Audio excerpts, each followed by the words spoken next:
actually quite interesting. I ran a trend just to look at the main shopper in the household. And what I noticed is actually quite the reverse. About 39% of males were claiming to be the main shopper, and that's grown in 1994, and that's grown to about 45%. Now, in real numbers, if you think about that, that's quite a significant growth. I think that the lines are becoming blurred with regards to roles. Today, both in South Africa, I've checked out the South African figures as well, but in the UK, 58% of people going into university are women. So project that forward to when those women come out of university and are at the peak of their careers. That means that the power shift in business, the power shift in the boardroom is going to be absolutely immense. I don't think that we are fully appreciating what it means to market deeply to the needs of women. We're kind of doing it on a very superficial level. And I think some of our brands in South Africa are doing it, but I don't think it's on a very deep and meaningful level. And I think what's interesting is the previous generation wanted to be that superwoman, and what they're saying is that female millennials don't want to have it all, but would like to try it all. And I think that's a very, very wise kind of decision. I think that we're realizing that women are not necessarily a threat, but they can enhance board level decisions because they do think in a different way. They do consider things differently to the way men do.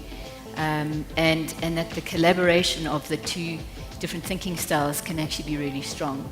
I think digital is really about bringing people closer to whatever experience it is that they're looking to engage with, fundamentally. So from a banking point of view, what we try and do in terms of enabling an experience is understanding that digital or social media doesn't sit outside of any of the other more traditional forms of engagement that have always existed.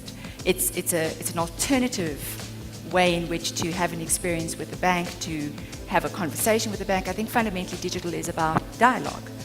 I think the primary thing is how you do this thing. I think the challenge is that in a changing environment, when you look at technology, and in a changing environment when you look at consumers, you need to use digital as kind of the thing that illuminates this thing.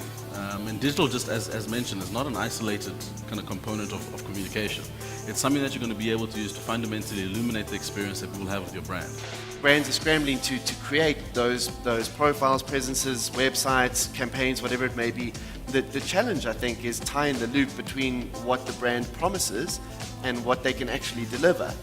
I don't really see digital as something that's only a channel. I believe digital is more about technology, and if it's going to do anything, it's going to change the way we do business fundamentally. So I spend my time converting 3,500 people in head office and what they do on a daily basis to actually change and embrace digital. The key is to remember the destination. The destination is a world where digital is not a separate topic. Digital is not the second or the last order of events in the awards. We're going to see the intersection of classical advertising and digital, there's no doubt in my mind. The reality is that the agencies in the digital space need to change their skill set, and they need to have the big thinkers who are going to come up with the big ideas that transcend multi-channel to play a greater role in that space. I think the bigger thing in it is knowing that we bring something to that debate that is not something that's just a well-trodden conversation. And I think that as long as we as an agency are bringing an interesting perspective, either through a challenging creative execution or a different view on how the business problem can be solved either through insight that we have or insight we've gathered, then that disagreement is what makes great work. I really think one of the great things about having an agency and which you have a good relationship with is they know a lot about the business, but they're not part of it. They're not there every day, so they don't get trapped into your way of thinking, what you do with your colleagues all the time. They know enough, but they are removed from the business. Organizations often think that to be ethical, you've got to give the client what it wants. And that means we're fulfilling the brief. So what King James did at the onset of this relationship, and we met at pitch stage, they arrived at the pitch, every other agency arrived and delivered the brief. King James arrived and completely challenged the brief. So instead of seeing their wonderful creative work, we spent an hour and a half talking about the brief. They challenged us and they got us to think about things that were very critical for us as a business. real relationships count when I'm asking my clients to do something that they're very uncomfortable with.